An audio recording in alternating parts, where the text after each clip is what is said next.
मेरे नाम में ही गुप्ता लिखा हुआ है। बिजनेस हम लोगों के खून में है, तो बिजनेस ही करना है।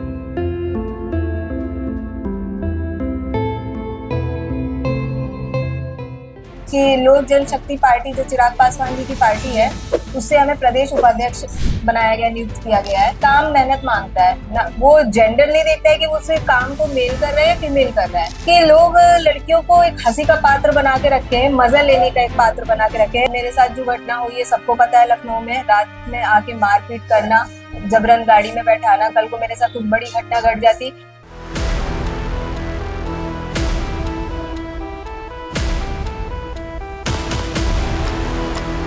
गुंडागर्दी गुंडा नहीं कर रहे हैं, पुलिस वाले गुंडागर्दी कर रहे हैं। चौकी पे एसी लगा है, दरवाजा बंद करके आराम करने के लिए एसी लगी हुई है।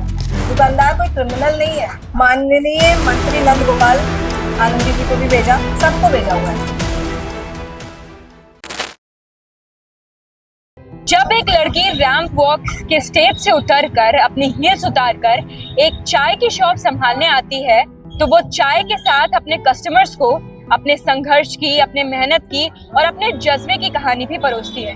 आज हम मौजूद हैं लखनऊ में इंजीनियरिंग कॉलेज चौराहे पे, जहां पे मौजूद है मॉडल चाय वाले के नाम से मशहूर सिमरन गुप्ता जी। आज हम उन्हीं की जुबानी जानेंगे उनके संघर्ष की कहानी। तो चलिए चलते हैं।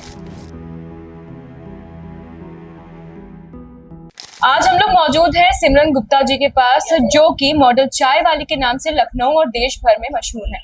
सिमरन जी, हम जानना चाहेंगे और आप हमारे दर्शकों को प्लीज बताइए कि आपने स्कूलिंग कहाँ से की और अब कहाँ से? जी, सारी स्कूलिंग जो भी पढ़ाई है वो गोरखपुर से ही हुई है, और वहाँ से ये जर्नी स्टार्ट हुई है, जो अभी लखनऊ में बहुत ज्यादा इसमें प्रसिद्धि मिली है मुझे।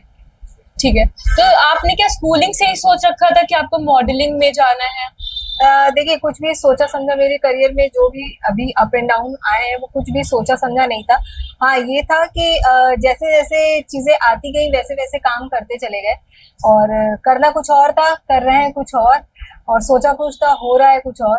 तो आप कुछ भी प्लान, कुछ लोगों का होता है कि प्लान करके करते हैं तो उस पर उनका काम चलता है। मेरा बिना प्लान किए सडन सारी चीजें हो रही हैं। मॉडलिंग में भी आपने अपनी करियर अच्छा खासा सेटअप कर लिया था, क्योंकि हम लोग को पता है आप मिस गोरखपुर भी रही हैं। हाँ जी।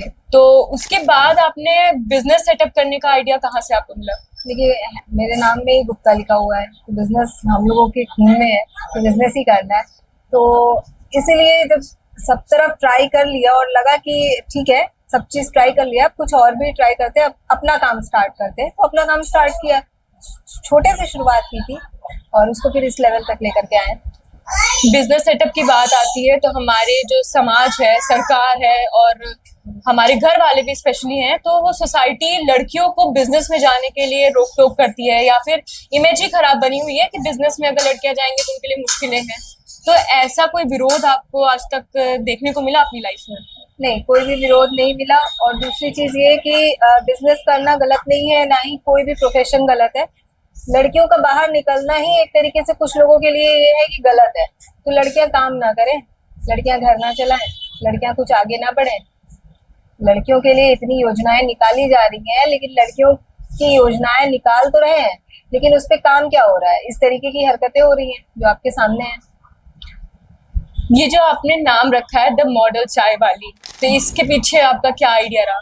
देखिए, इसमें मेरा काम भी है, मेरा प्रोफेशन भी है, मेरा काम बिजनेस भी है। मॉडल चाय वाली एक प्रॉपर इसकी स्टोरी है जो कई बार मैं बता चुकी हूँ कि हाँ, मॉडलिंग करियर स्टार्ट किया, अप एंड डाउन आए, फिर जॉब भी किया बिजली विभाग में कुछ दिन तक का। फिर उसके बाद नहीं सही लगा तो फिर अपना बिजनेस स्टार्ट किया, जिसके बारे में सभी लोग जानते हैं। सारे लोग को जर्नी मेरी पता है, डे वन से पता है, और किस तरीके से मैंने स्ट्रगल किया है वो भी लोग देख रहे हैं। जब भी बात आती है सपोर्ट की, तो फैमिली का रोल सबसे ज्यादा इम्पोर्टेंट रहता है किसी की भी लाइफ में, स्पेशली लड़कियों की बात जब आती है। तो आपकी फैमिली का सपोर्ट कैसा रहा? बहुत बढ़िया। मेरे फादर ने ही मुझे इतना आगे बढ़ाया है, मम्मी ने ही आगे बढ़ाया है, और मेरे घर की कह सकते हैं लड़कियां जो भी हैं, मतलब घर में जितनी भी लड़कियां हैं, बेटियां हैं, उनको पूरी फैमिली हर फील्ड में सपोर्ट करती है। जो गवर्नमेंट जॉब में, वो आज भी गवर्नमेंट जॉब में काम कर रही है, आगे बढ़ गई, शादी हो गई, ये सबकी। मुझे बिजनेस में इंटरेस्ट आ गया, मुझे बिजनेस में मन अच्छा लग गया मेरा, तो हम बिजनेस कर रहे हैं। हम लोग आजकल इक्वालिटी की बहुत ज्यादा बात कर रहे हैं, तो जब जहां बात आती है बिजनेस सेटअप करने की, तो हम लोगों ने देखा है कि लड़कों से ज्यादा लड़कियों को प्रॉब्लम्स फेस करनी पड़ती हैं जब एक बिजनेस सेटअप करना होता है। तो आपने अगर ऐसा कुछ देखा हो अपने लाइफ करियर में कि लड़कों को कंपेयर करके अगर देखा जाए, लड़कियों के लिए मुसीबतें ज्यादा हैं कि नहीं? देखिए, एक बहुत सटीक चीज हम बोल रहे हैं। जो भी काम है, चाहे वो ऑफिस का काम हो, चाहे वो रोड साइड जो स्ट्रीट पे लड़कियां काम कर रही हैं, लड़के काम कर रहे हैं, या दुकानों में काम हो रहा है, या पुलिस विभाग हो, या कोई डिपार्टमेंट हो, या कहीं पे भी काम मेहनत मांगता है ना। वो जेंडर नहीं देखता है कि वो उस काम को मेल कर रहा है या फीमेल कर रहा है। प्रोग्रेस जितना अच्छा कर पाओगे उतना आगे बढ़ोगे, पहली चीज ये।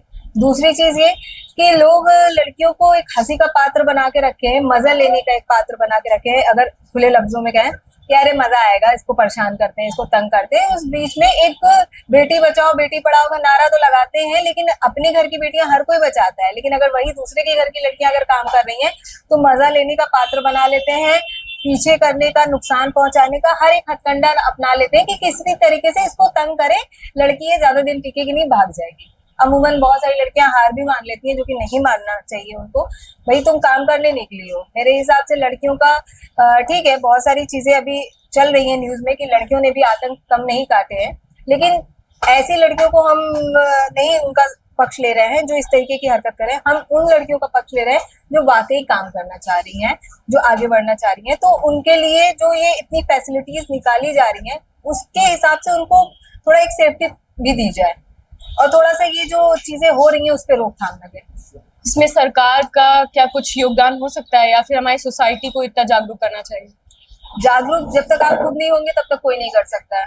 जब तक आप अपने लिए नहीं खड़े होंगे, कोई आपके लिए हाथ नहीं उठाएगा खड़े होने के लिए। ठीक है, आप जब तक अपनी आवाज नहीं उठाएंगे, हर कोई दबाएगा। आज मेरे साथ जो घटना हुई है सबको पता है, लखनऊ में रात में आके मारपीट करना, जबरन गाड़ी में बैठाना। कल को मेरे साथ कुछ बड़ी घटना घट जाती तो कोई भी हाँ नहीं बोलता, ना बोलता, ना कोई खड़ा होता। ठीक है, बिजनेस करना क्राइम नहीं है। पुलिस का काम है क्राइम रोकना, ना कि बिजनेसमैन को या बिजनेस गर्ल को या बिजनेस व्यापारियों को क्रिमिनल बना देना कि ये दुकान बंद करो, ये करो, वो करो। हम कह रहे हैं लिखित में आप दीजिए हमें, आप लिखित में दिखाइए कि 10 बजे 11 बजे दुकान बंद करना है। आप लिखित में दीजिए। बहुत सारे नियम आप लोग निकाल रहे हैं, आप लिखित में दीजिए। इंजीनियरिंग कॉलेज चौराहा सबसे बड़ा चौराहा माना जाता है, और पुलिस वालों का ये कहना है कि यहाँ पे आए दिन लड़ाई झगड़ा होता है, सारी चीजें होती हैं। अभी हम आपको चल के दिखा भी सकते हैं। यहाँ पे रात में 2 बजे 3 बजे या जब भी क्यों नहीं कोई 2 पुलिस वाले बैठते हैं। चौकी पे एसी लगा है क्या? दरवाजा बंद करके आराम करने के लिए एसी लगी हुई है। और फिर आते हैं गुंडागर्दी, गुंडा नहीं कर रहे हैं, पुलिस वाले गुंडागर्दी कर रहे हैं। तो अब इन्हें हम लोगों से मतलब कौन बचाएगा इनको? कैसे हम लोग बचे अपने आप को? भाई हम लोगों के साथ कुछ भी घटना होगी तो पहले हम लोग पुलिस वालों को इन्फॉर्म करेंगे, 112 1090 यही कॉल करेंगे जो हमारे पास साधन है। लेकिन इस पे भी कोई कार्रवाई नहीं हो रहा है। राजधानी का ये बुरा हाल हो रखा है। आपने इसके लिए क्या एक्शन लिया अभी तक? एक्शन में ये लिया है कि आप ये देखिए, महिला आयोग सदस्य अंजू प्रजापति जी जो हैं, उनको सबसे पहले किया था। उनके पास एप्लीकेशन लेकर के हम गए थे, अपनी इस घटना के बारे में बताए थे। उन्होंने तुरंत डीसीपी को किया था फॉरवर्ड। ठीक है, वहां पे गए, महिला आयोग में ये भी गए, कमिश्नर सर को भी भेजा एप्लीकेशन। ठीक है, डीएसपी सर को भी भेजा। ठीक है, माननीय मंत्री नंद गोपाल आनंदी जी को भी भेजा, सबको भेजा हुआ है। ठीक है, मुख्यमंत्री पोर्टल पे भी डाला है, IGRS पे भी डाला है। मुझे ये समझ नहीं आ रहा है आखिर इन पुलिस वालों को क्यों बचाया क्यों जा रहा है। इन पे ना ही कोई मुकदमा हो रहा है, ना ही कोई कार्रवाई हो रही है, जबकि मेरे पास पूरा प्रूफ है। लेकिन आपकी इंस्टाग्राम पोस्ट हम लोगों ने देखी थी, उसमें टैग किया था आपने, तो उसमें किसी का एक कमेंट आया था कि कार्रवाई हो रही है। दिखाने के लिए तो लॉलीपॉप पकड़ा दिया गया है पब्लिक को कि लाइन हाजिर कर दिया गया है। क्या ये सेम घटना, हम कह रहे हैं ये सेम घटना अगर किसी नेता अभिनेता की लड़की के साथ या पुलिस डिपार्टमेंट की ही लड़की के साथ अगर ये चीज होता तो क्या पुलिस डिपार्टमेंट इतना ही इन लोगों को डिफेंस करता? जो आज ये लोग आराम से खुले अपने गाड़ियों में घूम रहे हैं, धमकियां मिल रही हैं, कोई कार्रवाई। अब क्या मेरे साथ जब या मेरे फैमिली के साथ कुछ गलत हो जाएगा तो कैंडल मार्च यहाँ पे निकालेंगे, चौराहे पे कैंडल लेके खड़े होंगे? क्या इस दिन का ये लोग इंतजार कर रहे हैं?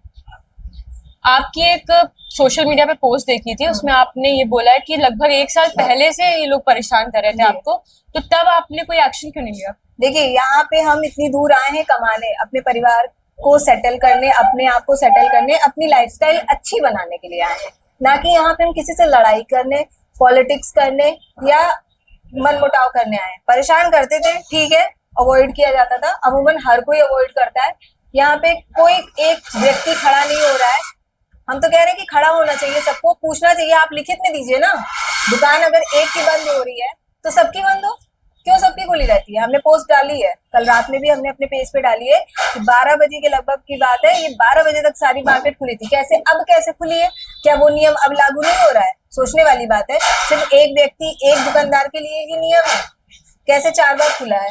पूरी 4 बाग रात भर खुली रहती है। क्या वो राजधानी में नहीं है, या लखनऊ में नहीं है, या स्टेट में नहीं है, या इंडिया से बाहर है? वो जवाब मांगो भाई। अगर नहीं मांगोगे, आज नहीं मांगोगे, आज नहीं खड़े होगे, तो सबकी दुकानदारी खराब होगी।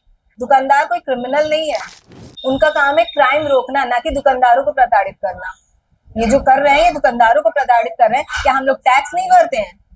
या हम लोग जो जो सामान उठा रहे हैं, आज के टाइम में तो हर एक चीज पे टैक्स है। आप दूध ले लो, पेन ले लो, पेंसिल ले लो, हर एक चीज पे टैक्स दे रहे हैं। फिर इनकम टैक्स अलग भर रहा है इंसान, टैक्स पे टैक्स भर रहा है। क्या इतने अधिकार नहीं है कि अपना दुकान खोल के अपना जीवन व्यतीत कर सके इंसान? किराया क्या ये लोग भरेंगे? एक फ्रंट की दुकान का किराया है 25,000 30,000 रुपए। दुकानदारी दोपहर में अगर नहीं हो रही है, आधा एक घंटा अगर लेट हो रहा है, तो तुम आके गाली गलौज करोगे? क्या पुलिस डिपार्टमेंट को पुलिस की वर्दी इसलिए दी गई है कि गुंडागर्दी करें, मारपीट करें, नशे के हालत में ड्यूटी करें?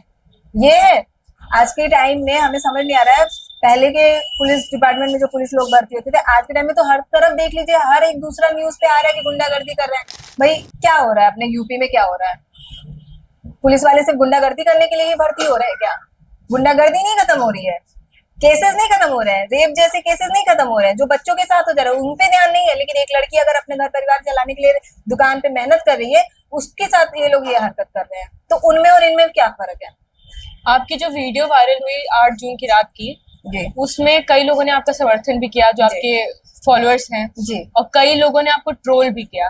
तो उससे आप कैसे निपटेंगे? देखिए, ट्रोल किसी ने नहीं किया है, जहां तक मैंने देखा सभी ने सपोर्ट किया, और आज वही सपोर्ट का कारण है कि आज इतनी चीजें आगे तक बढ़ पाई हैं। और हम अभी बार बार यही कह रहे हैं कि जैसे अभी तक सपोर्ट किया है, सबको यहाँ पे एकजुट होना चाहिए। और ये जो डर है ना, जो वसूली कर रहे हैं कि हाँ 1,000 500 रुपए ले रहे हैं, कोई मत दो यार, कोई मत दो। कैसे कोई ले लेगा? तुम मेहनत कर रहे हो, 18 घंटे 12 घंटे खड़े रह रहे हो, तुम मान लो ठेले पे भी काम कर रहे हो, ठेले पे भी जो सामान आ रहा है उसका टैक्स तुम पे कर रहे हो, ठीक है, वो टैक्स जा रहा है सबको, जो इनकी सैलरी बढ़ रही है। तो तुम कोई गैर कानूनी काम नहीं कर रहे हो, कोई तुम चरस गांजा या नशे की चीज नहीं बेच रहे हो, तुम मेहनत कर रहे हो। कोई वड़ा पाव लगा रहा है, कोई डोसा लगा रहा है, कोई चाप लगा रहा है, उनके पास तुम जा रहे हो, लाठियां बरसा रहे हो। ये क्या तरीका है भाई? आज तुम नहीं खड़े होगे, 6 महीने बाद जब मेरा ये मामला ठंडा हो जाएगा, जब लोगों को लगेगा हाँ हाँ इनके साथ ये घटना हुई थी, हो गया, फिर ये लोग इसी तरह परेशान करेंगे। जब तक एकजुट नहीं होगे, तुम अपने काम के लिए, अपने दुकानदारी के लिए, अपने परिवार के लिए नहीं खड़ोगे, कोई नहीं बोलेगा। ये जो ये मामला हुआ उसके बाद क्या आपकी बिक्री पर या लोकप्रियता पर कुछ असर पड़ा? जी नहीं, जैसा आपने कहा सपोर्ट पूरा सपोर्ट है। हाँ, पूरा सपोर्ट मिला है। अब एक क्वेश्चन ये है कि अगर आपको मौका मिले आगे चल के डॉली चाय वाला के साथ कोलैबोरेट करने का, तो आप करेंगे? देखिए, डॉली चाय वाले के साथ अभी तो कभी बात नहीं हुई है, उनसे मुलाकात होगी तो सोचेंगे इस बारे में। लेकिन इन सब घटनाओं में एक चीज ये अच्छी हुई है कि लोक जनशक्ति पार्टी, जो चिराग पासवान जी की पार्टी है, उससे हमें प्रदेश उपाध्यक्ष बनाया गया, नियुक्त किया गया है। तो कांग्रेचुलेशन। हाँ, तो इसके लिए तो ये चीज हम बहुत बहुत धन्यवाद करेंगे उनकी पार्टी को, उनको, कि मुझे इस लायक समझा कि मुझे ये उपाधि दी गई है। और आगे अगर अब मेरे साथ या मेरे जैसे किसी के साथ कुछ होता है, तो आज जैसे आवाज उठ रही है वैसे आगे भी उठेगी। और हम यही कहेंगे कि जितने भी लोग हैं वो अगर अपनी आवाज उठाना चाह रहे हैं तो उठाएं, अभी मौका है, अभी सारी चीजें, अभी करोगे तब कहीं झंडा बुलंद होगा। आपके ट्रोलर्स की भी लिस्ट बहुत लंबी नहीं है, लेकिन है। तो आपके लुक्स को लेकर कई बार आपको ट्रोल किया गया है, कि जैसे किसी ने बोला था कि बाल बांध लो बहन। हाँ, तो इसको आप कैसे मैनेज करती है? देखिए, वो सारी चीजें ट्रोल करने वाले अच्छे काम करेंगे तो भी ट्रोल करेंगे, बुरे करेंगे तो भी ट्रोल करेंगे। ट्रोलिंग एक सोशल मीडिया का पार्ट है, ठीक है, उस पर हम ध्यान देंगे तो हम कुछ नहीं कर पाएंगे, ठीक है। आज ट्रोल का नतीजा है कि ट्रोल भी एक तरीके से आपको फेमस करता है, और आपको अच्छी चीजें भी मिल रही है तो फेमस कर, तो पॉजिटिव में लिया जाता है हर चीज, उस पर इतना ध्यान नहीं दिया जाता है। मेरा मेन काम है कि मेरा बिजनेस, मेरा काम, मेरी फैमिली अच्छी से रहे, अच्छे से चले सारी चीजें। आपके जैसी और मेरे जैसी ऐसी कई लड़कियां हैं जो कि आगे बढ़ना चाहती है, अपने पैशन को फॉलो करना चाहती हैं, कहीं ना कहीं से उनको विरोध का सब देखना पड़ रहा है क्योंकि घर वाले नहीं करने दे रहे हैं कुछ चीज़ों को लेकर, और सोसाइटी या फिर सरकार है हेल्प नहीं कर रही है। तो उनके लिए आपका क्या मैसेज है? मैसेज यही है कि जितना डरोगे भाई, चाहे लड़की हो चाहे लड़का, उतना दबाए जाओगे। ठीक है, घर से बाहर निकल रही हैं लड़कियां, जबान तलवार पैर लोहे की चप्पल लेके निकले, जहां जिसको जैसा मिले वैसा उसको दे, तभी तो लड़कियां सेफ है। वरना ना 2 साल की लड़की बच रही है ना 93 साल की बुढ़िया बच रही है। ठीक है, और ऐसे ऐसे जो पुलिस की वर्दी में गुंडे घूम रहे हैं ना, इनसे तो फिर ऊपर वाला ही बचा है। इतना लड़ने के बावजूद, इतनी एप्लीकेशन देने के बावजूद इन लोगों ने क्या ही कर लिया। डिपार्टमेंट एक दूसरे को सपोर्ट ही तो कर रही है। हम तो बार बार ये कह रहे हैं कि क्यों बचाया जा रहा है, आखिर वजह क्या है भाई। इतना प्रूव होने के बावजूद जो गिरबान पे नशे की हालत में हाथ डाल रहे हैं, मेल पुलिस होकर के, जो नहीं कर सकते हो 6 बजे के बाद आप किसी को अरेस्ट नहीं कर सकते हो, लेडीज को। हाँ, पर्सनल गाड़ी नहीं ला सकते हो, नशे में आप ड्यूटी नहीं कर सकते हो। ये सारी चीजें मेंशन है, ये सारी चीजें दिख रही हैं, उसके बावजूद भी नहीं कार्रवाई कर रहे हैं। तो इनका डिपार्टमेंट किस तरीके का काम कर रहा है? हम तो अब सवाल उठाएंगे और पूरा सवाल उठाएंगे। मेरे पेज से अब हर चीज वायरल होगी और हर एक सवाल उठाएंगे। देखते हैं अब इसमें कौन कौन जुड़ रहा है, कौन कौन साथ दे रहा है। जो साथ देगा वो आगे तक जाएगा। आप जितना लोगों को इंस्पायर कर रही हैं अपने कामों से, अपनी मेहनत से, आपकी इंस्पिरेशन कौन है? पापा। पापा ने शुरू से झांसी की रानी कहानी सुनाया, अच्छी अच्छी कहानियां सुनाई है। तो मुझे लगता है जब वो लेडीज होकर के कर लिया उन्होंने, तो हिम्मत करने की बात है। बस एक हिम्मत करने की बात है, और हर चीज को फेस करने का एक गट्स होना चाहिए। पहली चीज तो डर ही खत्म कर देना चाहिए अंदर से, और मेरे अंदर डर खत्म हो गया है काफी। और अगर हम लोग आपके फ्यूचर प्लान्स के बारे में पूछे तो? फ्यूचर प्लान्स के बारे में क्या पूछना चाह रही हैं? मतलब आपके बिजनेस को लेके, या फिर जैसा आपने बताया कि अभी पार्टी ने आपको नियुक्ति दी है, तो आगे अगर आपके कोई पॉलिटिक्स में कुछ अच्छे प्लान्स हो? हाँ, जैसे देखिए, जो जो चीज होता जाएगा, मेरा ये है कि गो विद द फ्लो। जैसे जैसे आ रहा है वैसे वैसे एक्सेप्ट कर रही हूँ, आगे बढ़ रही हूँ। बाकी कान्हा जी की मर्जी। आगे अगर आपको कोई भी रियलिटी शो जैसे बिग बॉस है उसमें हाँ। जाने का मौका मिलता है तो अब आप क्या करेंगे? बिल्कुल जाएंगे, और वहां पे भी कुछ अच्छा ही मैसेज दे करके आएंगे। जितना अच्छा प्लेटफॉर्म मिलता जाएगा वहां पे ये सारी चीजें हम अपनी बात रखेंगे, क्योंकि आजकल जो दिखता है वो बिकता है। पहली चीज ये, सोशल मीडिया के जरिए जितने लोगों को हम इंस्पायर कर सकते हैं, जितने लोग कहते हैं, पेजेस पे आते मैसेजेस आते हैं मेरे कि दीदी आपको देख करके बहुत हिम्मत मिलती है, तो बहुत सारी चीजें करने का वो होता है कि हाँ हिम्मत कर पाते हैं। तो ठीक है, धीरे धीरे बढ़ते हैं आगे। अचानक से कोई अचीवमेंट नहीं पाई जाती है, धीरे धीरे एक एक स्टेप। कहाँ एक टेबल से स्टार्ट किया था, अब 2-3 आउटलेट हो गए हैं, ये दूसरी दुकान कर ली है, आगे और दुकानें बढ़ाएंगे जैसे जैसे बढ़ेगा। आज हमारे साथ थी सिमरन गुप्ता जी, जो कि आज लड़कियों को और यहाँ तक कि बिजनेस वुमेन्स जो आगे बढ़ना चाह रही हैं, लड़कियाँ और लड़के भी हैं, उनको इंस्पायर कर रही हैं अपनी स्टोरी से, लोगों को चाय दे रही हैं अपने संघर्ष और अपने जज्बे की कहानी के साथ। तो हमारे साथ हमारे चैनल पे बने रहिए ऐसी स्टोरीज के लिए। Thank you.